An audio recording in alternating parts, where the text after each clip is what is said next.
আসসালামু আলাইকুম ওয়া রাহমাতুল্লাহি ওয়া বারাকাতুহু।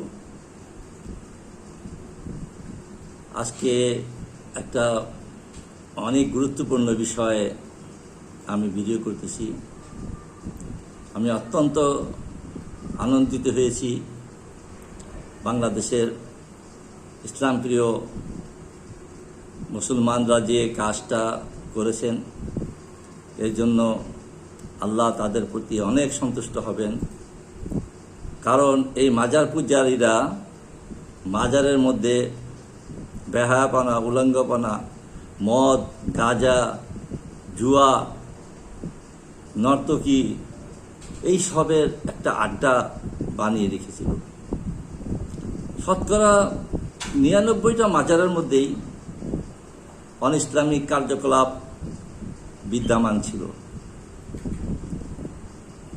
সাধারণ ধর্মপ্রাণ মুসলমানরা কিছু বলতে পারে নাই, কারণ তখন মাজার পূজারীদের সরকারের সমর্থন ছিল, মদতপুষ্ট ছিল, মনে ব্যথা ছিল সাধারণ মুসলমানদের, কিন্তু তারা কোনো কিছু করতে পারেন নাই।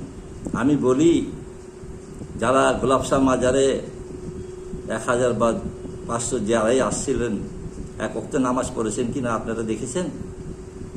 তারা প্রসাব কইরা কুলু পর্যন্ত নেয় না, তাদের শরীর পাক থাকে না, জট লাগানো থাকে, যে জটের কারণে তাদের ফরজ গোসল হয় না। এরা হইল নবী প্রেমিক, আর নবী প্রেমিকদেরকে তারা বলে ইসলামের বাইরে। যারা হাদিস কোরআন মানে না, যারা সেই মাদ্রাসা শিক্ষাও করে নাই, তারা ইসলাম ভালো বুঝে। আর যারা ১৪-১৬ বছর আল্লাহ কোরআন এবং হাদিস নিয়ে গবেষণা করে, তারা কিছু জানে না। এটা খণ্ডমূর্খ ভালোভাবে বুঝেন। এই গুনাহ যখন অতিরিক্ত হতে থাকবে আর মানুষ যখন চুপ থাকবে, তখন আল্লাহর আযাব নেমে আসবে। এটার মধ্যে কেউ রুখতে পারবে না। নীরব চুপচাপ থাকা যে ব্যক্তি, তাকে বোবা শয়তান বলে।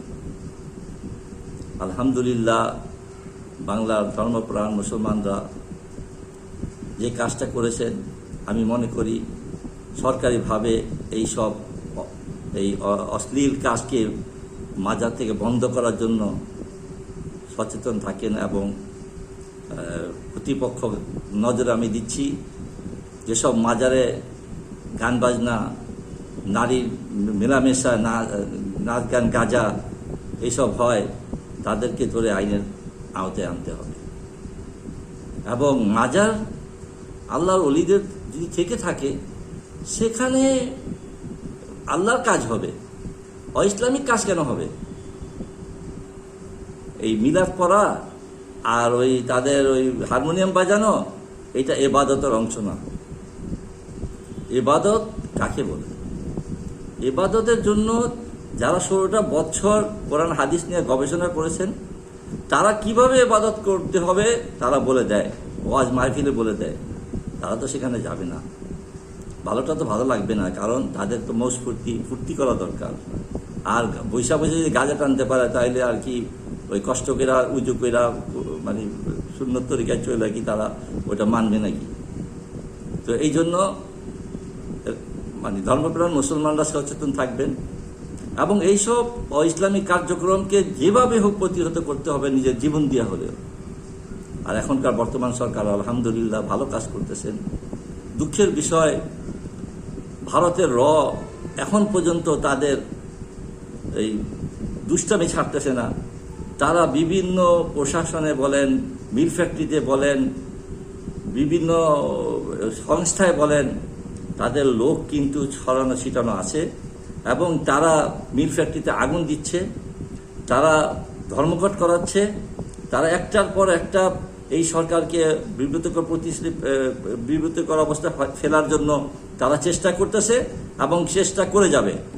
এই জন্য সাধারণ জনগণ এবং ছাত্র সমাজ চোখ কান খোলা রেখে তাদেরকে প্রতিহত করার জন্য, এবং যারা এইসব বিশৃঙ্খলা সৃষ্টি করতে চায় তাদেরকে শান্তভাবে বোঝানোর জন্য, তো দেখো এই তোমরা কারো কথায় পরিচালিত হও না, এটা বিদেশির চক্রের একটা প্রভাব, যা বাংলাদেশকে একটা বিপদে ফেলার জন্য তোমাদেরকে এইসব দিয়ে করাচ্ছে। এদের মাস্টারমাইন্ড যারা আসে এরা ওই আগের তৎকালীন সরকারের লোকজনও আছে, এর মধ্যে তারা সহযোগিতা করতেছে ইন্ডিয়ান রকে, ইন্ডিয়া গোয়েন্দা সংস্থাকে। এই জন্য আপনারা সতর্ক থাকবেন। আমি একটা কথা বলতে চাই, সরি, যে এই দেশের মুসলমানরা শতকরা 90% মুসলমান ধর্মপ্রাণ। গোটা কয়েক মাজার পূজারী বিভিন্ন হিন্দুদের সাংস্কৃতিক নিয়ে ধর্মকে বিক্রি করে, ধর্মচোরা, কাদিয়ানি, দেওয়ানবাগি, রাজারবাগি আর যত বাগি মানে বিদ্রোহী, যত বিদ্রোহীরা ইসলামকে ধ্বংস করার জন্য কার্যকলাপে লিপ্ত আছে, তাদের এইসব এই কার্যক্রম থেকে দূরে সরানোর জন্য মৌখিকও তাদেরকে বুঝান, এবং তাদের কোনো আস্তানা রাখা যাবে না। এই আস্তানার ভিতরে বসে বসে এই বিদেশি গোয়েন্দা সংস্থারা দেশকে ধ্বংস করার জন্য কাজ করে। কাদিয়ানিদের ভিতরেও আছে, তাদের একটা শেল্টার আছে, সেখানে বসে তারা ষড়যন্ত্র করতে পারে, এবং বিভিন্ন মাজারের ভিতরেও তারা এইসব ষড়যন্ত্র করে। দেশ কীভাবে অস্থিতিশীল থাকবে, সেই অস্থির থাকবে সেই প্ল্যানিং করে।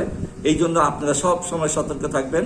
আমি আজকে অল্প সময়ের মধ্যে অল্প কথাই বললাম, আবার ইনশাআল্লাহ আরও গুরুত্বপূর্ণ কথা নিয়ে আমি ইনশাআল্লাহ আপনাদের কাছে হাজির করব। আসসালামু আলাইকুম ওয়া রাহমাতুল্লাহি ওয়া বারাকাতুহু।